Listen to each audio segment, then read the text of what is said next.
Non. La culture digitale va permettre d'améliorer le service avant, pendant et après. Et j'aimerais bien définir ce que c'est une culture digitale. La culture digitale, c'est la capacité à interconnecter entre les outils. Ce n'est pas du marketing digital. C'est la capacité vraiment à prendre tous les outils et de les interconnecter. C'est un peu simple, c'est compliqué pour nous parce que c'est nouveau, mais dans 20 ans, on n'en parlera même plus. Ça sera quelque chose de naturel. Les tendances de demain, il faut voir comment on va doser le tout. Il y a sûrement l'arrivée de nouveaux ingrédients. La notion de nutrition va se développer, la façon de se nourrir. La technologie va aussi avancer. Et l'influence de la télé, elle sera encore de plus en plus grande, des séries télévisées. Donc, en quoi elle sera les tendances alimentaires de demain?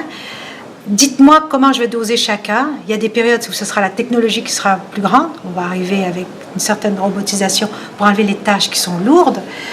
Les ingrédients nouveaux vont arriver. Elles vont amener une plus grande capacité de digestion nutritionnelle.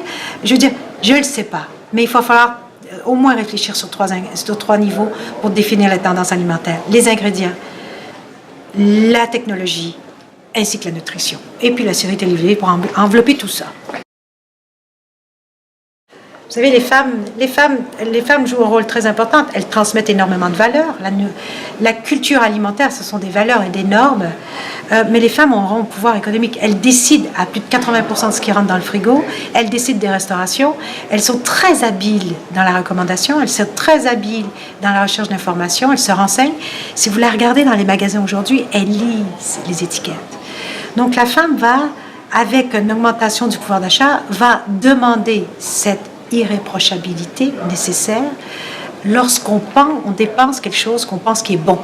On n'a plus droit à l'erreur. Les femmes vont forcer à ce que la qualité arrive. Et elles transmettent peut-être moins le livre de recettes à ses enfants ou la manière de faire, mais elle va leur permettre de poser des questions et de vérifier. On me demande, moi, dans mon travail, que je sois irréprochable. Ce que j'apporte des faits. J'apporte pas des jugements, j'apporte des opinions.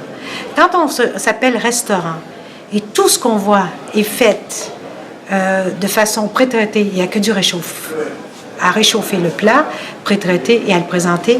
Est-ce qu'on appelle ça un restaurant? Est-ce que demain, pour l'irréprochabilité, la restauration aura une appellation contrôlée? Je suis un restaurant, donc c'est une appellation contrôlée. Aujourd'hui, il manque de transparence, il manque d'assurance. Est-ce que les gens ont encore le plaisir de faire ce qu'ils font? Ça fait partie de l'irréprochabilité. Si en 2020, un tiers de la population active sera la génération Y, et la génération Y, du début, la génération Y, des femmes ont des comportements différents, oui, ça change vite. Le temps est important pour eux. Pour moi, les jeunes, si vous ne les prenez pas tout de suite, vous allez perdre la vie. Ils veulent faire de l'expérience, mais les fondamentaux vont être essentiels pour eux. Et je pense que si il fallait écouter une génération, écouter les vieux et les jeunes. Le reste, ils font avec. Justement, dans la restauration, c'est d'autant plus important parce qu'il y a un apport de transformation, d'information. L'individu qui rentre est transformé dans une cuisine comme l'aliment. Il éduque. L'union Hôtel Gastro Union, c'est important parce qu'il va aider ces individus qui sont seuls derrière leur fourneau à se réunir, à continuer à se former, à s'assurer d'avoir une vue globale. Et je pense que l'union fait la force. Et ensuite, c'est d'autant plus important quand on est seul. Et aujourd'hui, avec les réseaux, quand on est seul, on a besoin que quelqu'un vienne nous voir. On a besoin de se rafraîchir et de retrouver du plaisir. Et je pense que Hôtel et Gastro Union ont des événements, des activités qui permettent de retrouver du plaisir et de retourner dans une cuisine et de faire l'irréprochabilité et le goût.